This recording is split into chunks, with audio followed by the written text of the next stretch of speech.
బాలసుబ్రహ్మణ్యం గారి విగ్రహాన్ని పెట్టడాన్ని ఎట్లా అర్థం చేసుకుంటున్నా అంటే, కవి జాషువా గారు ఒక మాట అన్నారు. రాజు జీవించు రాతి విగ్రహముల యందు సుకవి జీవించు ప్రజల నాలుకల యందు అనేటటువంటి ఒక గొప్ప పద్యం చెప్పిండు. ఇవాళ తెలంగాణ కవులేమో ప్రజల నాలుకల్లో ఉంటే, ఆంధ్ర ప్రముఖుల విగ్రహాలేమో తెచ్చి తెలంగాణ ప్రజల గుండెల మీద పెడతా ఉన్నారు.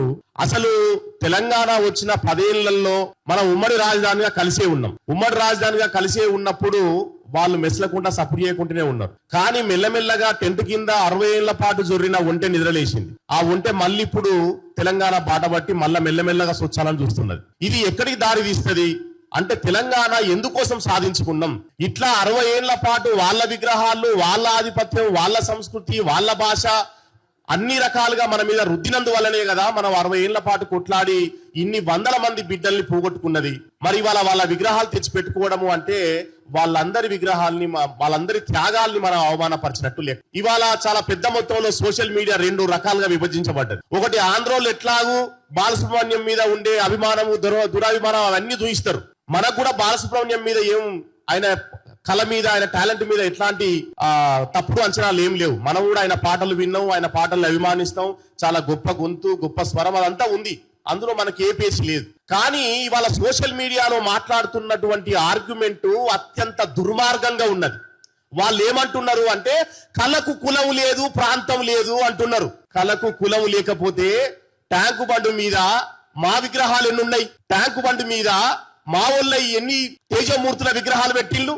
కళకు కులం లేకపోతే, కళకు ప్రాంతం లేకపోతే బాలసుబ్రహ్మణ్యం గారు 2003 సంవత్సరంలో తెలంగాణ జాతీయ గీతంగా పెట్టుకునేటటువంటి అందశ్రీ రాసినటువంటి పాటని ఎందుకు పాడలేదు?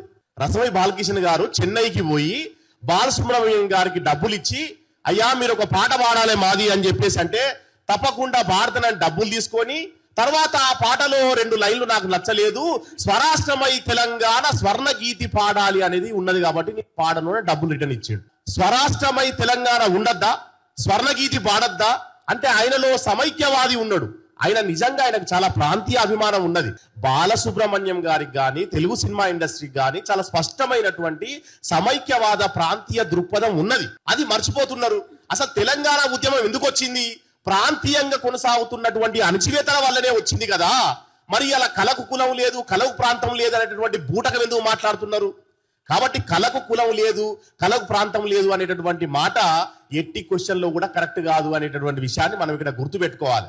సోషల్ మీడియాలో సరే ఆంధ్రోలు మాట్లాడితే ఒక అర్థం ఉన్నది, వాళ్ళ బాధ వాళ్ళకు ఉంటది కావచ్చు. కానీ తెలంగాణ వాళ్ళు కూడా మాట్లాడడం ఏంది? నువ్వు ఎప్పుడైనా మాట్లాడావా తెలంగాణ గాయకుల గురించి, తెలంగాణ కళాకారుల గురించి, తెలంగాణలో ఉన్నటువంటి మహానుభావుల విగ్రహాలు ట్యాంకు బండి ఎందుకు లేవని ఎప్పుడైనా మాట్లాడినావా నువ్వు?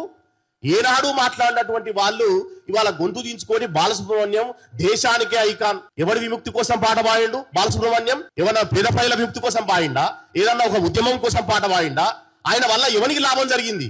ఆయన డబ్బులు తీసుకొని పాడినటువంటి ఒక ప్రొఫెషనల్ సింగర్. ఆయన లాంటి వాళ్ళు డబ్బులు ఇస్తే పాట పాడిండు ఆయనే. మరి అట్లాంటి ఆయన గురించి మనము ఆయన ఏదో గొప్ప పని చేసిండు, ప్రొఫెషనల్ గా డబ్బులు తీసుకొని పాటలు పాడినటువంటి ఒక సింగర్ గురించి ఇంతగానం బట్టలు చింపుకోవడం ఎందుకు? ఇంతగానం గొంతు ప్రజల కోసం పాట పాడడం అంటే ఒక గద్దర్, ఒక గూడ అంజన, ఒక బండి యాదగిరి, ఒక సుద్దాల హనుమంతు, ఒక బుచ్చర్ల సత్యనారాయణ, ఇట్లాంటి యోధులు మాకుంటే వీళ్ళందరినీ కాదని చెప్పి మీ విగ్రహాలు తెచ్చి మా గుండెల మీద పెడితే ఇంకెంతకాలం మీ విగ్రహాలు మేము మొయ్యాలి? మేము ఎందుకోసం తెలంగాణ సాధించుకున్నాం అనేటటువంటి విషయాన్ని కూడా ఇక్కడ ఆలోచించుకోవాల్సిన అవసరం ఉన్నది మిత్రులారా.